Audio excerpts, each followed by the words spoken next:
Hello दोस्तों, मैं हूं दीपक मसीह और मेरा चैनल में आप सबों का बहुत बहुत स्वागत है। परमेश्वर के वचन के साथ आप लोगों की सेवा में हाजिर हूं। आज हम लोग स्टडी करने जा रहे हैं दानिएल चैप्टर 8 को। चैप्टर 8 में कोई नई इन्फॉर्मेशन नहीं है दोस्तों।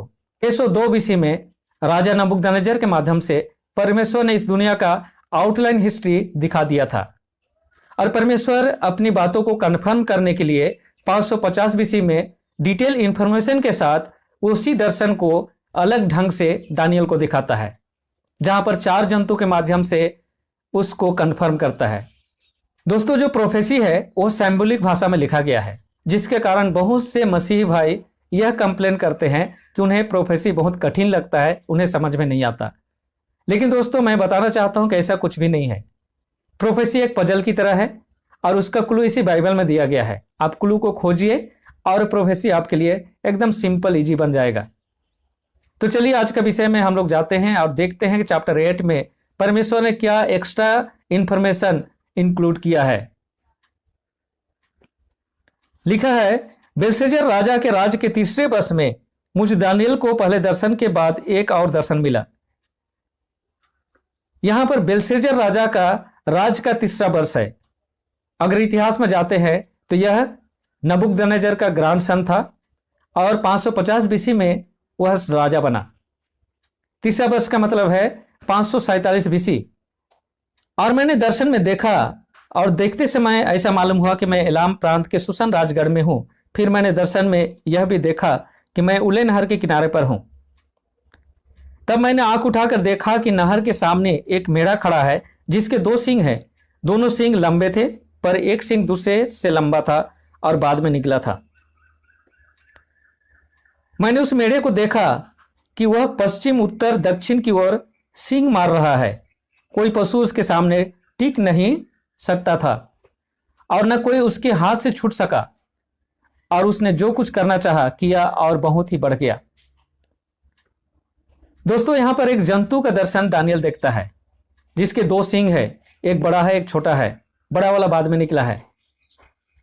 इसी दानिएल की पुस्तक में इसका क्लू मिलता है। 7 अध्याय के 17 पद में जंतु रिप्रेजेंट करता है राजा को या राज्य को।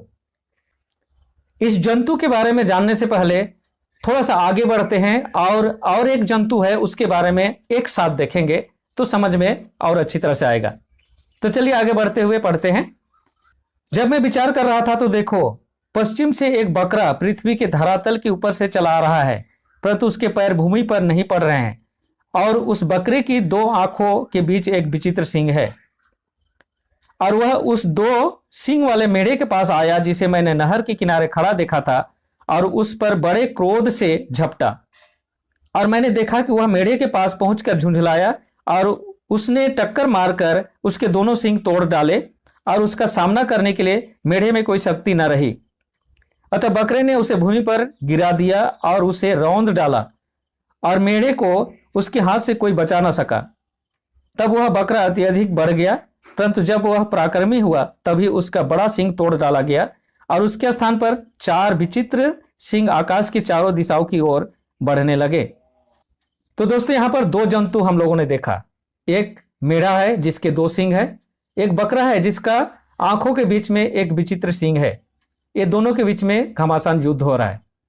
तो चलिए दोनों जंतु के बारे में जानते हैं, और इसका क्लू इसी बाइबल में इसी अध्याय में दिया गया है।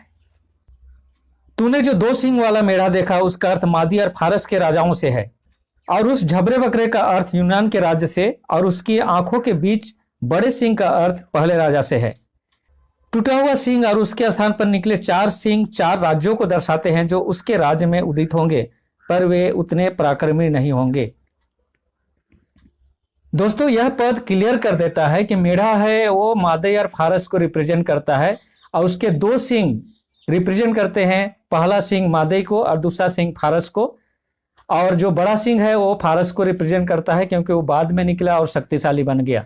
और मादे और फारस का जो साम्राज्य था 539 बीसी से लेकर 331 बीसी तक था। इसके बाद यूनान का राज आता है, जिसे इस बकरे से रिप्रेजेंट किया गया है, और यहां पर दिखाया गया है कि बकरा जमीन पर पांव नहीं रख रहा है। इसका अर्थ यही हुआ दोस्तों कि जब अलेक्जेंडर द ग्रेट पूरा दुनिया को जीतने के लिए निकला, तो इतना द्रुत गति से आया कि पूरा वर्ल्ड अचंभित रह गया। और इस बकरा के दो आंखों के बीच विचित्र सिंह इसी अलेक्जेंडर द ग्रेट को रिप्रेजेंट करता है। लेकिन बकरे के बारे में यहां पर लिखा हुआ है कि जब पराक्रमी हुआ तो उसका वह सिंह तोड़ दिया गया। इसका अर्थ होता है दोस्तों कि 33 वर्ष की उम्र में पूरा दुनिया को जीतने के बाद उसका मृत्यु हो जाता है।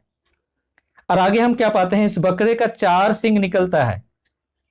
और ये 4 सिंह रिप्रेजेंट करते हैं कि अलेक्जेंडर द ग्रेट के मृत्यु के बाद उसके जो जनरल थे वापस में लड़ पड़ते हैं उसके साम्राज्य को लेने के लिए। टोटल 36 जनरल थे जो अलेक्जेंडर के साम्राज्य को लेने के लिए लड़ रहे थे, और लास्ट में 4 सक्सेस होते हैं जिनका नाम है कैसेंडर, लसीमिकस, टोलेमी और सेलुकस। और आप लोगों ने ये मेढ़ा और बकरे का युद्ध जो देखा, यह युद्ध 331 बीसी का युद्ध है, तो अलेक्जेंडर द ग्रेट और दारा द्वितीय के बीच में लड़ा गया था। और यहीं पर अलेक्जेंडर मादेर फारस के पूरे साम्राज्य को अपने कब्जे में कर लेता है। दोस्तों, प्रोफेसी से हमें 3 चीज सीखने को मिलती है। पहली बात कि हम ऐसे परमेश्वर के साथ हैं जो फ्यूचर को जानता है, और फ्यूचर को सिर्फ जानता है नहीं बल्कि फ्यूचर को वो प्लानिंग भी करता है। 2 नंबर, जब प्रोफेसी में वर्णित जो भी घटना है वो पूरा होता है तो हमारा विश्वास उस परमेश्वर पर बढ़ जाता है, यानी हमारे विश्वास को यह प्रोफेसी बढ़ाता है। तीसरी बात, जब हम प्रोफेसी को देखते हैं और उसको पढ़ते और समझते हैं, उसमें घटे हुए घटना को इतिहास जब प्रूव करती है तो हमें यह भरोसा हो जाता है कि हम ऐसे परमेश्वर के साथ हैं जो पूरा वर्ल्ड को कंट्रोल करता है। हम उस पर भरोसा कर सकते हैं अपने फ्यूचर के लिए। चैप्टर 8 बहुत बड़ा है। पहला पार्ट मैं यहीं पर समाप्त करना चाहता हूं। इसका अगला पार्ट अगले वीडियो में आप लोगों को मिलेगी, क्योंकि चैप्टर 8 में बहुत ही इंपॉर्टेंट प्रोफेसी है जिसे हर मसीही भाई बहनों को जानने की जरूरत है। तो दोस्तों, मैं धन्यवाद करता हूं वीडियो को अंत तक देखने के लिए। यदि यह वीडियो आपको पसंद आया है तो इसे लाइक जरूर कीजिए, और इसी तरह का वीडियो मैं लाया करता हूं। इसी तरह का और भी वीडियो देखने का आप लोग को इच्छा है तो मेरे चैनल से जरूर जुड़िए। और चैनल से जुड़ने के लिए आप मेरे चैनल को सब्सक्राइब कर सकते हैं, यह फ्री है। और बेल आइकन को दबाना ना भूलें ताकि नोटिफिकेशन आपको तुरंत मिल जाए।